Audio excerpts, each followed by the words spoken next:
Damai sejahtera Allah yang melampaui segala akal dan pikiran kamu sekalian.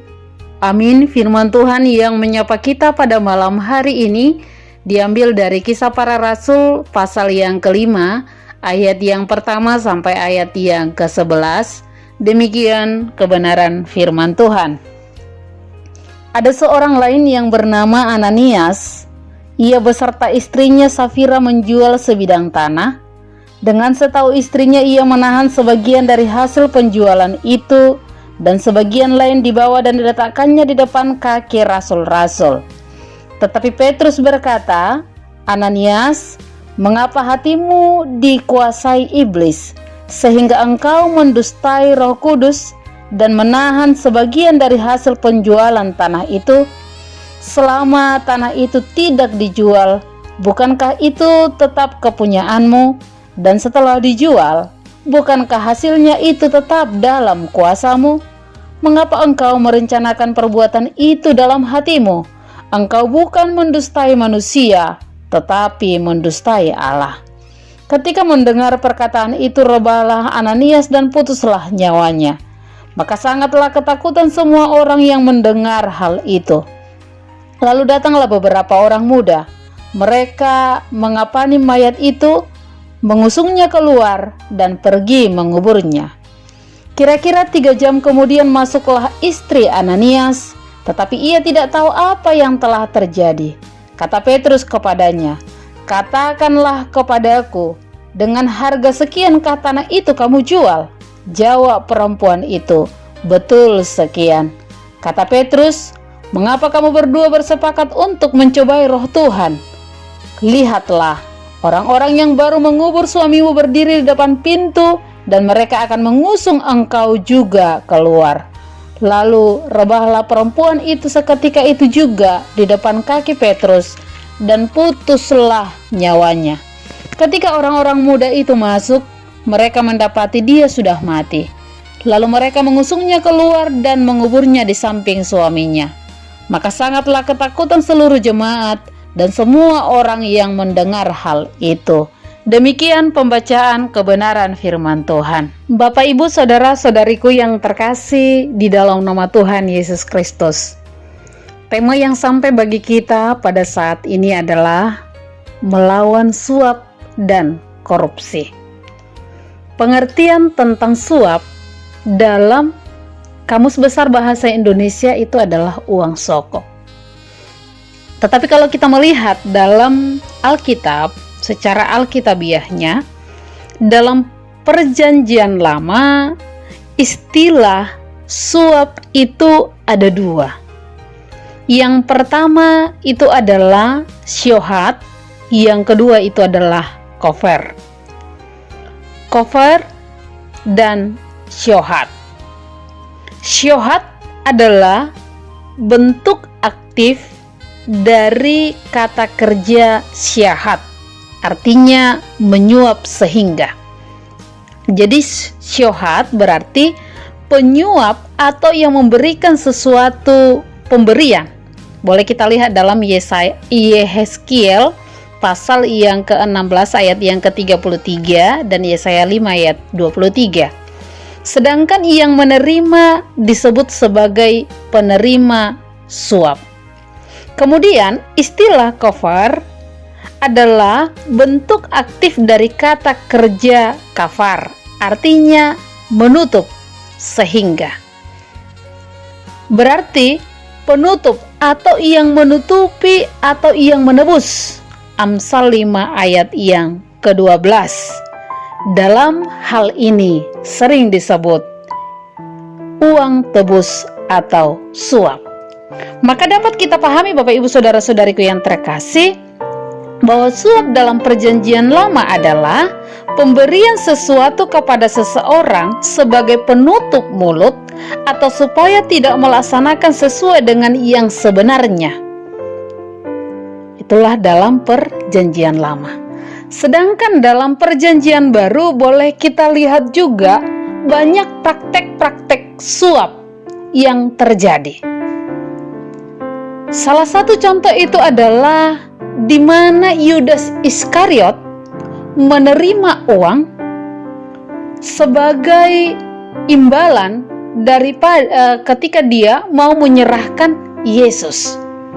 Dan si Simon, si tukang sihir, memberikan sejumlah uang kepada Petrus agar Petrus memberikan kuasa Roh Kudus kepadanya. Dia ingin menyogok dengan uang.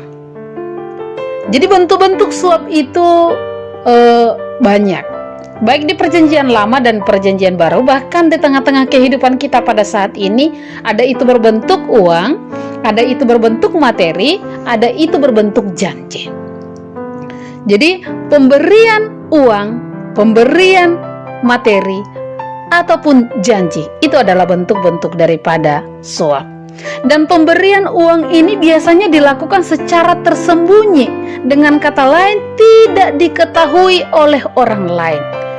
Pemberian ini memiliki maksud ataupun tujuan agar dia mampu mempengaruhi seseorang supaya dia bertindak, supaya seseorang itu bertindak sesuai dengan apa yang diinginkan oleh si pemberi suap tersebut. Dan pastinya pemberian suap itu karena ada motivasi tertentu, tujuan tertentu. Misalnya ingin memperlancar urusan, atau misalnya ingin mendapatkan suatu jabatan ataupun kekuasaan dengan uang sebagai suap, dibuatlah itu sebagai pelicin.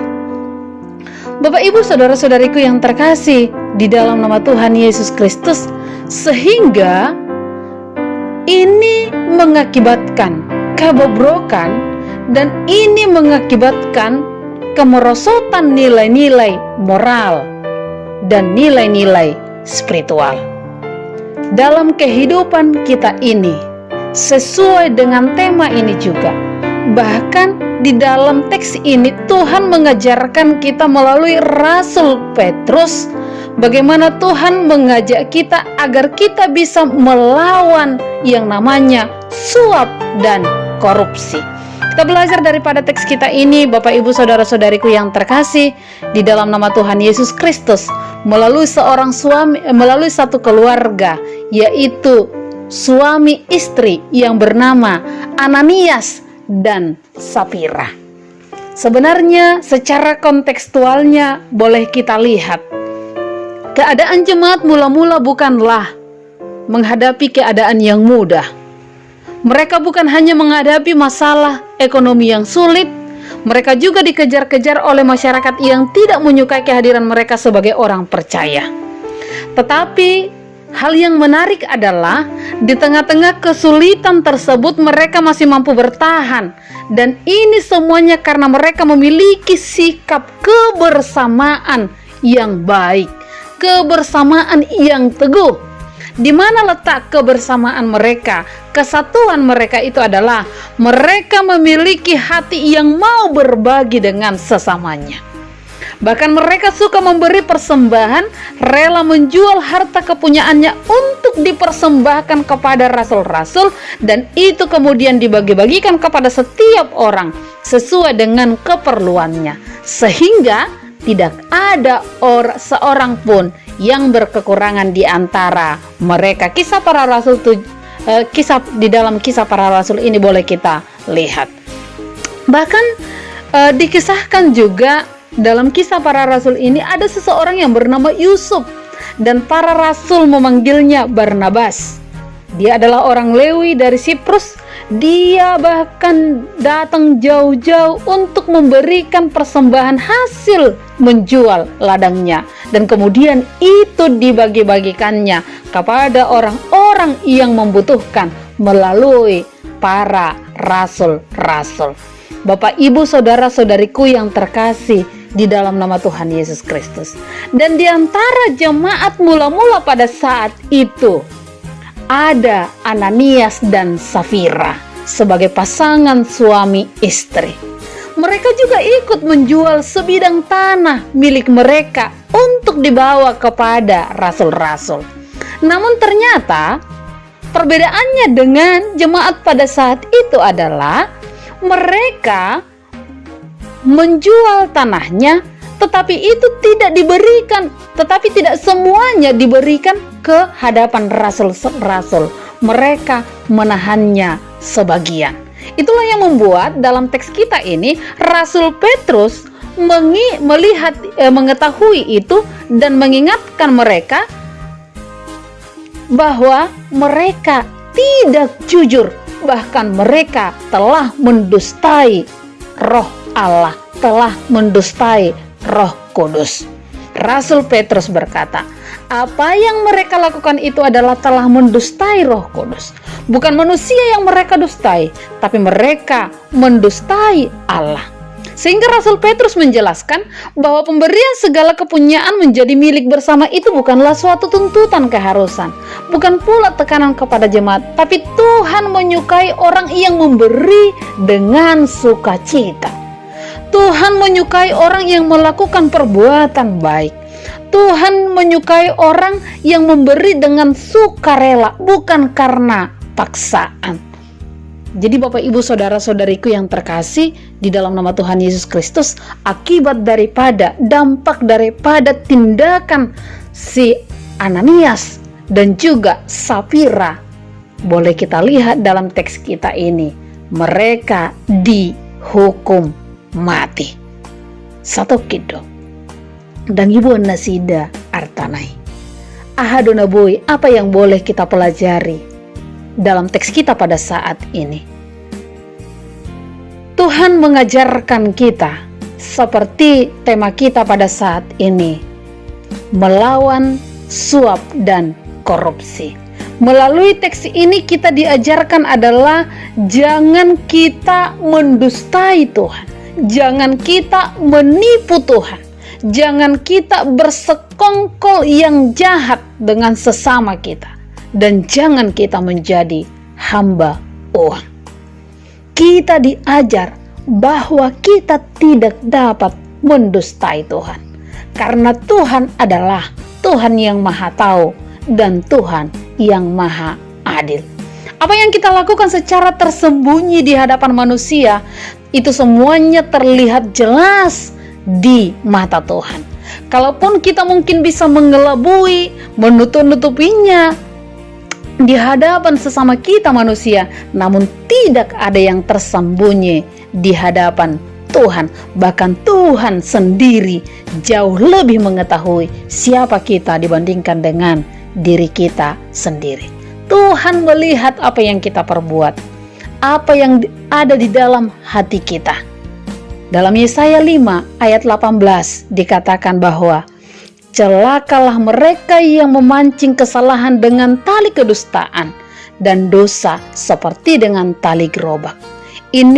Ayat ini mau menjelaskan kepada kita bahwa siapa yang berdusta dan menutupi kesalahannya terhadap Allah, maka ia akan celaka.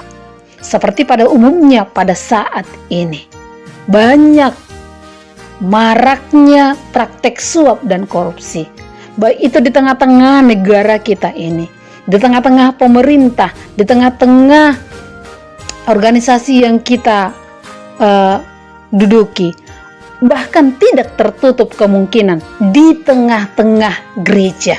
Kenapa ini semua terjadi? Adalah karena mungkin saja karena ambisiusnya atau karena kehausannya akan kekuasaan dan jabatan. Ingat Bapak Ibu saudara-saudariku yang terkasih, kalaupun kita bisa menutupi, kita mengelabui sesama kita manusia, tetapi Tuhan tidak bisa kita kelabui, Tuhan tidak bisa kita tipu, Tuhan tidak bisa kita bohongi. Songol lagu ni sekolah minggu ate, seperti lagu sekolah minggu. Mata Tuhan melihat apa yang kita perbuat, apa yang baik, apa yang jahat. Oleh sebab itulah jangan berbuat jahat. Ingat, Tuhan melihat. Karena itu Bapak Ibu saudara-saudariku yang terkasih, di sepanjang kehidupan kita ini, mari kita belajar. Jangan kita mendustai Tuhan. Jangan kita menipu Tuhan. Selanjutnya, Dalam teks ini juga kita diajari bagaimana kesungguhan iman dan kasih kita kepada Tuhan haruslah dengan kesungguhan mempersembahkan hidup kita menjadi persembahan yang kudus di hadapan Tuhan. Iman kita dengan sendirinya akan teruji kemurniannya dalam menghadapi setiap situasi dalam kehidupan ini. Dan hubungan kita dengan sesama kita, dengan keluarga kita, dengan jemaat kita, dengan rekan kerja kita, bahkan dimanapun kita berada. Jadi mari Bapak Ibu Saudara-saudariku yang terkasih, dalam nama Tuhan Yesus Kristus, jelas dikatakan seperti Ananias dan Safira bahwa mereka serakah dan menjual tanah dan sebagian hasil tanahnya mereka simpan untuk mereka sendiri. Inilah keserakahan mereka itu dan mereka mendapatkan hukumannya.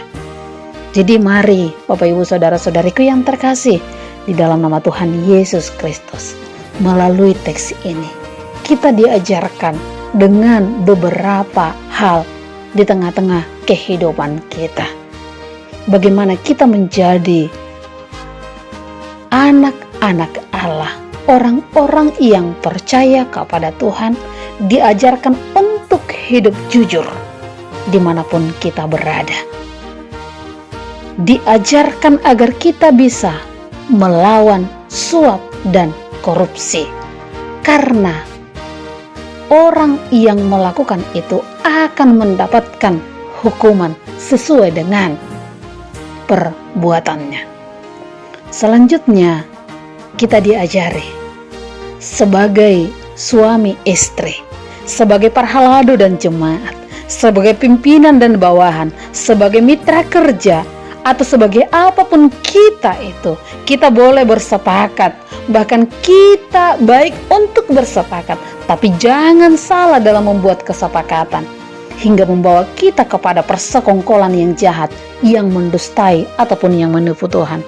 Tetapi hendaklah kita bersepakat dalam kebenaran. Yang selanjutnya, jangan coba-coba untuk mendustai para hamba Tuhan. Karena Tuhan tahu dan Tuhan melihat, dan kita akan menanggung setiap perbuatan kita. Jauhilah, lawanlah suap dan korupsi. Jangan bersekongkol, jangan bersepakat untuk melakukan kejahatan, dan jangan menjadi orang yang hamba uang, tetapi jadilah orang yang jujur. Amin, kita berdoa. Terpuji dan termulialah nama-Mu ya Tuhan, atas kebenaran firman-Mu pada saat ini, mengajarkan kami bagaimana kami untuk menjadi anak-anak Tuhan yang siap berbagi dengan sesama kami, bagaimana kami menjadi anak-anak Tuhan yang tidak menipu Tuhan, yang tidak mendustai Tuhan, bagaimana kami sebagai anak-anak Tuhan yang hidup jujur. Kami bisa melakukan kesepakatan, tetapi itu semua di dalam kebenaran. Terima kasih ya Allah Bapa kami yang di sorga. Dengan kuasa Roh Kudus akan mampu kami untuk melakukan kebenaran firman-Mu, untuk melawan setiap niat-niat daripada iblis. Terpuji dan termulialah nama-Mu. Amin.